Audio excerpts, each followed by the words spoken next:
하는도 작년부터 이미 알고 있었다는 것입니다.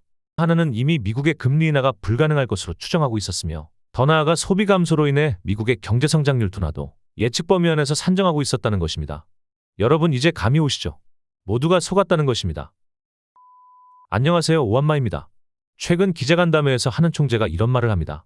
지난달까지 생각했던 통화정책의 전제가 모두 바뀌었다. 4월까지만 해도 연준이 피벗 신호를 줘서 하는도 하반기에는 미국이 금리 인하를 시작할 것이란 전제로 통화정책을 수립했다.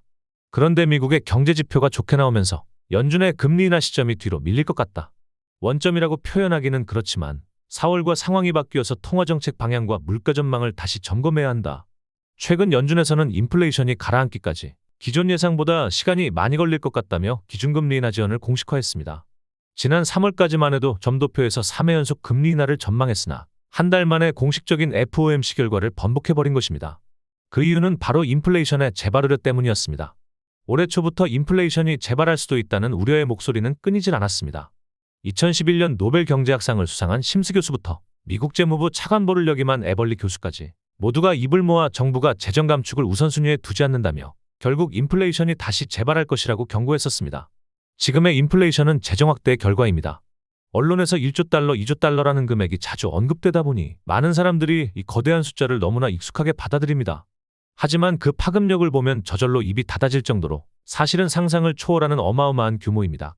바이든이 당선되고 2조 달러가 넘는 코로나 지원금이 풀렸습니다. 그런데 이 파급력이 어느 정도였는지 아십니까?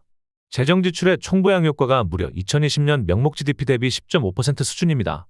부양 효과가 3년에 걸쳐 나눠서 나타난다고 해도 2021년과 2022년의 부양 효과는 각각 6.3%와 3.2%로 추정되는 규모입니다. 당시 미국의 GDP는 21조 달러였습니다. 우리나라 돈으로 환산하면 무려 2경 6천조가 넘어가는 금액입니다. 그런 거대한 숫자의 10%가 무려 코로나 부양책으로 인해 증가했다는 것입니다. 이러니 노벨상 수상자를 포함해 수많은 석학들이 막대한 재정정책으로 인한 인플레이션 재발을 우려하는 것입니다. 물론 미국 정부의 입장도 이해는 갑니다. 지금 미국의 경제 엔진인 초과저축이 완전 고갈을 목전에 두고 있는 상황입니다. 초과저축은 부정적 소득 충격의 영향을 완충하는 역할을 하며 민간 소비의 하방 리스크를 낮추는 역할을 수행합니다.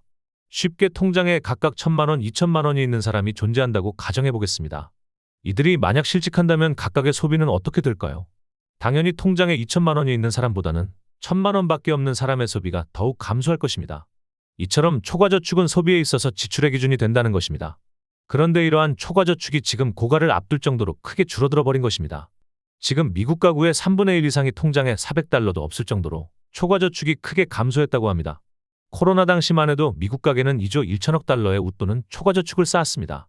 하지만 경기 회복과 동시에 1조 달러가 넘는 초과저축이 빠르게 소비로 전환됐고 이경 6,500조라는 초유의 소비지출 규모와 대비해서 273억 달러라는 터무니없는 수치로 낮아졌습니다. 그러니까 미국에서는 더 이상 예전만큼의 소비가 불가능하다는 것입니다. 그런데 여기서 문제가 무엇입니까? 바로 미국이 소비국가라는 것입니다. 미국에서 소비는 GDP의 무려 70%를 차지할 정도로 매우 주요합니다. 실제 1분기 소비 증가율이 2.5%로 크게 둔화되자 미국 1분기 성장률은 전분기 대비 고작 1.6%에 그쳤습니다. 이처럼 미국에게 소비는 경제 성장으로 직행될 만큼 주요한 부분입니다. 그런데 그러한 소비가 초과저축이 고갈되면서 함께 줄어들고 있다는 것입니다. 이러니 미국 정부가 어찌하겠습니까? 소비를 유지하기 위해서는 울며 겨자 먹기로 돈을 풀 수밖에 없게 된 것입니다. 그런데 인플레 재발 우려가 높아지는 지금 과연 미국이 돈을 더 풀 수 있을까요? 2023년에 미국에서 경기 침체가 없다면 깜짝 놀랄 것이다. 재산 6조의 억만장자 스탠리 드러켄밀러의 발언입니다. 지금 채권왕 권들락을 포함해 수많은 억만장자들이 미국의 경기 침체를 예상하고 있습니다. 그들은 더 많은 재정 지출로 인해 미국은 금리를 내리지 못할 것이며 감소할 수밖에 없는 소비로 인해 미국의 경제 침체를 예상하고 있습니다. 그리고 이러한 예측은 하는도 마찬가지입니다. 관련된 기사를 읽어보겠습니다. 하나는 미국의 소비가 견조한 원인으로 초과저축 양호한 노동시장 금리 인상 영향 최소화 등을 꼽았다.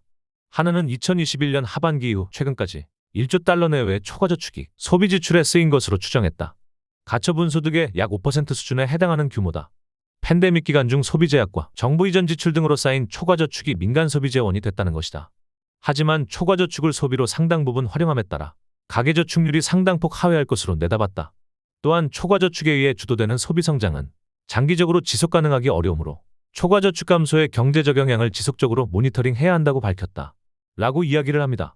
그러니까 한은도 작년부터 이미 알고 있었다는 것입니다. 한은 보고서를 보면 더욱 자세한 내용이 나옵니다. 초과저축이 없었다면 소비가 주어진 소득 수준에서 현재보다 3% 낮았을 것이고, 이는 실질 GDP 성장을 2% 하락시켰을 것으로 추정한다. 미국의 경이로운 경제 성장률에는 상당 부분 초과저축이 기여했으며, 또한 초과저축에 의해 주도되는 소비 성장은 초과저축의 고갈과 함께 둔화될 것이라 이미 알고 있었던 것입니다. 그러니까 한은은 이미 미국의 금리 인하가 불가능할 것으로 추정하고 있었으며, 더 나아가 소비 감소로 인해 미국의 경제 성장률 둔화도 예측 범위 안에서 산정하고 있었다는 것입니다. 여러분 이제 감이 오시죠? 모두가 속았다는 것입니다. 보고서와 정책 결정은 진실을 향해 나아가고 있지만 그들이 미디어에 나와서 발언하는 말은 모두 엉뚱한 지점을 겨냥하고 있습니다. 4월까지만 해도 연준이 피벗 신호를 줘서 한은도 하반기에는 미국이 금리 인하를 시작할 것이란 전제로 통화정책을 수립했다. 이미 초과저축 고갈과 함께 소비 둔화도 예측한 한은이 애초에 금리 인하를 전제로 통화정책을 수립했다는 것이 과연 앞뒤가 맞는 이야기일까요? 이러니 전문가들의 말을 함부로 신뢰해서는 안 된다는 것입니다. 벌써 작년에만 무주택자 68만 명이 집을 구매했습니다. 주요 경제인사들과 전문가들의 엉뚱한 발언 한마디에 모두가 속아 넘어가 버린 것입니다. 만약 금리가 하락하지 않는다거나 금리가 더 오를 것으로 예상했다면 이들이 과연 집을 구매했을까요? 이 세상 그 누구라도 손해보는 투자를 하고 싶어 하는 사람은 없습니다. 실거주가 목적이라고 하더라도 금리가 올라 집값이 하락한다거나 이자가 높아지게 되면 눈에서는 피눈물이 나기 마련입니다. 어느 누가 피 같은 돈을 은행이자와 손실로 날리고 싶어 하겠습니까? 여러분 항상 말씀드리지만 지금은 누군가의 말이 아닌 상황을 봐야 하는 시기입니다. 지금 미국은 완전 고용임에도 불구하고 초과저축은 오히려 273억 달러로 감소했으며 신용카드 연체율은 6.4%로 12년 만에 최고치를 기록하고 있습니다. 더욱이 높은 이자 비용으로 인해서 미국의 기업 파산은 무려 30%나 증가하고 있는 상황입니다. 완전 고용 상태임에도 기업이 파산하고 개인들은 빚에 허덕이고 있다는 것입니다. 그런데 이런 상황에서 앞으로 소비가 줄어들며 성장률이 하락하는 불황이 시작되면 과연 어떻게 될 것 같습니까? 이미 미국 정부는 막대한 재정 지출을 감당하기 위해 국채 발행을 늘리고 있습니다. 올해 1분기 국채 발행 규모는 7조 2천억 달러로 분기 기준 사상 최대치를 기록했습니다. 이미 세입의 17%를 이자 상환에 사용하며 국채 발행 없이는 재정 지출을 감당하지 못하고 있다는 것입니다. 불황이 시작되면 지금보다 더 많은 재정 지출이 요구됩니다. 코로나 당시에도 4조 달러가 넘는 돈이 지출되었고 완전 고용 상태인 지금도 매년 2조 달러씩 나가고 있습니다. 그러니까 앞으로 미국에서 불황이 시작되면 결국 지금보다 더 많은 지출로 인해 대량의 국채 발행이 불가피하다는 것입니다. 지금 괜히 얼가의 황제라 불리는 JP모건의 제이미 다이먼이 채권 금리가 7%까지 갈 수 있다고 이야기하는 것이 아닙니다.